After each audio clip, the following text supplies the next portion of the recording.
अस्सलाम वालेकुम बच्चों, आज हम कन्वेक्शन करंट की थर्ड एप्लीकेशन स्टार्ट करने लगे हैं जिसका नाम है convection in sea water and marine life. ठीक है, इससे पहले हम दो पढ़ चुके हैं। अब सी वाटर क्या होता है? सी वाटर यानी समुद्री पानी, और मैरीन लाइफ होता है उसी समुद्री ज़िंदगी। जैसा कि इसमें बच्चे मैरीन के एनिमल्स आ जाते हैं, मछलियाँ वगैरह, और कुछ मैरीन के पौधे वगैरह भी आ जाते हैं, और दूसरे भी कुछ अदर ऑर्गेनिजम्स जानदार होते हैं। ठीक है, अब यहाँ पे कन्वेक्शन का क्या ताल्लुक है, आइए हम इसको समझते हैं। देखिए, ये सी लेवल लिखा हुआ है, यानी समुंदर का टॉप सरफेस बनी हुई है। तो अब क्या होगा, समुंदर की टॉप सरफेस में कुछ हिस्सा होता है आइस वाला, यानी बहुत ठंडा, और कुछ हिस्सा होता है कम ठंडा, यानी नॉर्मल सा। तो जब ऊपर से सूरज की रोशनी आती है तो जाहिर है सूरज की रोशनी तो हर तरफ इक्वली फैलेगी ना, समुंदर के हर पार्ट को तकरीबन समुंदर की रोशनी या गर्मी मिलेगी। तो जो नॉर्मल हिस्सा होता है जिसमें बर्फ़ नहीं होती, वो हिस्सा क्या हो जाता है, वो हॉट हो जाता है, यानी वो गर्म हो जाता है।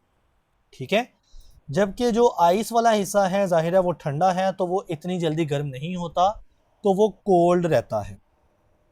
ठीक है, यानी समुंदर के लेवल के ऊपर, समुंदर की सरफेस के ऊपर कुछ ऐसे हिस्से बन जाते हैं जो हॉट होते हैं, और कुछ हिस्से बचे कोल्ड रहते हैं। अब कन्वेक्शन में हमने पढ़ा था हॉट चीज़ ऊपर को जाती है और जो कोल्ड चीज़ होती है वो नीचे को आती है। तो अब समुंदर के तो जो हॉट चीज़ है वो तो समुंदर के पहले ही ऊपर है, इससे ऊपर क्या जाएगी। लेकिन जो कोल्ड चीज़ है ना, जैसा कि जो बर्फ़ वाला हिस्सा है, बच्चे एरोज़ को फॉलो करें तो वो नीचे आ रहा है यानी समुंदर के जो ऊपर में ठंडा हिस्सा होता है ना, वो नीचे आ जाता है। तो अब ये मूवमेंट हो रही है नीचे की तरफ। ठीक है, और कुछ हिस्से ऊपर ही रह रहे हैं। अब देखें, जब ये ठंडा हिस्सा नीचे आएगा तो यहाँ पे स्पेस थोड़ी बच जाएगी, तो कुछ नीचे वाला हिस्सा, जैसा कि यहाँ पर देखें, इस साइड से जो वार्म वाटर है वो इस तरफ आएगा इस हिस्से को कवर अप करने के लिए। फिर ये हिस्सा नीचे जाता है, इधर को जाता है, और यहाँ पे जो हिस्सा बचेगा उसको कवर करेगा। यानी देखें ना, यहाँ से वार्म वाटर इधर गया, क्योंकि यहाँ से कोल्ड वाटर नीचे आया, यहाँ पे पानी की जगह बच गई, तो इस जगह को पूरी करने के लिए वार्म वाटर इधर को मूव किया। ठीक है, एरो भी है यहाँ पे, तो इस जगह पे फिर खाली जगह बच जाएगी क्योंकि यहाँ का पानी उधर जा रहा है। तो फिर नीचे से कुछ पानी तो आएगा ना ऊपर, जो बचे वो पानी आएगा, वो भी हीट जज़ब करेगा और वो भी गर्म हो जाएगा। इस तरह से कन्वेक्शन की वजह से पानी की मूवमेंट होती है, यानी कुछ पानी नीचे जा रहा है, कुछ पानी ऊपर जा रहा है, कुछ इधर को मूव कर रहा है। तो पानी मूव करता रहता है और पानी एक जगह रुका नहीं रहता। ये क्यों हो रहा है? ये सिर्फ़ और सिर्फ कन्वेक्शन की वजह से हो रहा है। अब इससे फ़ायदा क्या होता है, गौर से समझनी है मेरी बात। जो समुंदर के ऊपर वाला हिस्सा होता है ना बच्चे, वहाँ पे ऑक्सीजन अच्छी होती है, यानी ऑक्सीजन ज़्यादा होती है। ठीक हो गया। जबकि जो नीचे वाला हिस्सा होता है डीप वाटर, बच्चे वहाँ पे ऑक्सीजन कम होती है। तो जो जानदार, जो लिविंग ऑर्गेनिजम्स इस हिस्से में रह रहे हैं, तो उन्होंने भी तो ज़िंदा रहना है ना, उसको भी तो ऑक्सीजन चाहिए ना।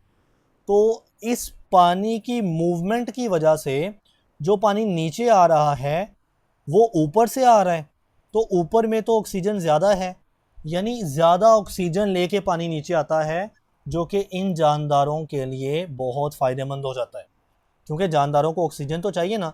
तो अगर इमेजिन करें कन्वेक्शन ना होती तो ये पानी में मूवमेंट ना होती। जब मूवमेंट ना होती तो जो नीचे वाले ऑर्गेनिजम्स हैं, लिविंग ऑर्गेनिजम्स, उनको नॉर्मल ऑक्सीजन नहीं पहुंच पाती और वो मर जाते। ठीक है, एक और चीज़ है, आप देखें ये लिखा हुआ है सी फ्लोर। मैं कलर चेंज कर लेता हूँ यहाँ पे। ये यहाँ पे लिखा हुआ है सी फ्लोर, यानी समुंदर का फर्श, जो कि यहाँ पे बेसिकली सोयल होती है। तो सोयल में आपको पता है ना, काफ़ी ज़्यादा न्यूट्रिएंट्स होते हैं, काफ़ी ज़्यादा न्यूट्रिएंट्स होते हैं। तो ये न्यूट्रिएंट्स समुंदर के नीचे बहुत ज़्यादा हैं, जबकि समुंदर के ऊपर बहुत कम होते हैं न्यूट्रिएंट्स। तो अब ऊपर वाले जो जानदार होंगे, जो समुंदर के ऊपर रह रहे होते हैं, उनको भी तो न्यूट्रिएंट्स चाहिए ना। तो वो कैसे होते हैं, जब ये मूवमेंट होती है ना, यानी नीचे वाला पानी ऊपर जा रहा होता है ऐसे, तो वो साथ में न्यूट्रिएंट्स ऊपर लेके जा रहा होता है। यूं कन्वेक्शन ऐसा प्रोसेस है जिससे समुंदर की लाइफ, जिसको मैरीन लाइफ बोलते हैं, वो जिंदा है। क्यों जिंदा है?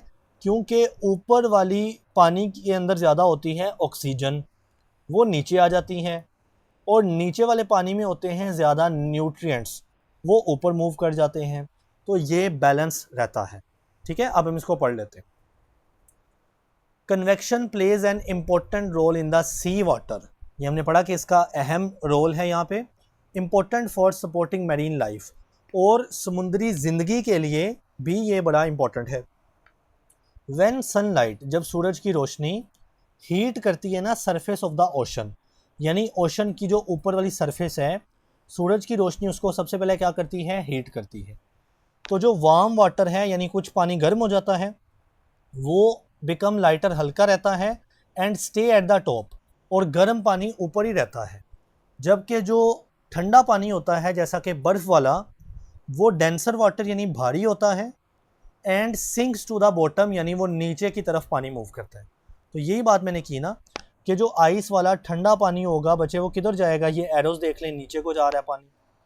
जबकि जो हॉट वाटर होगा वो वहीं पे रहेगा, ऊपर ही रहेगा, वो मूवमेंट नहीं शो करेगा। कह रहा है कि this difference in temperature causes convection current in the ocean. इससे क्या होता है कि कन्वेक्शन करंट पैदा होते हैं। कन्वेक्शन करंट से मैंने क्या मतलब होता है समझाया था। पानी की मूवमेंट को कन्वेक्शन करंट कहते हैं।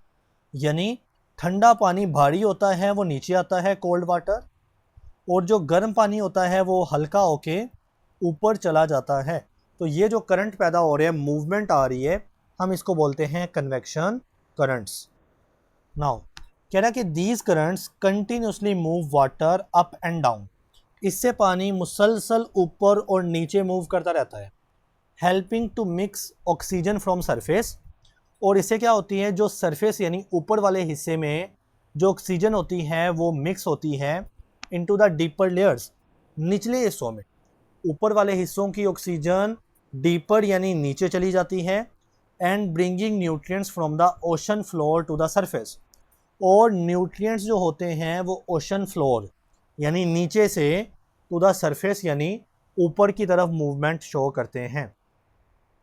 कह रहा है कि this process is very important for survival of marine animals and plants because it insures that there is enough oxygen and food. Food मतलब न्यूट्रिएंट।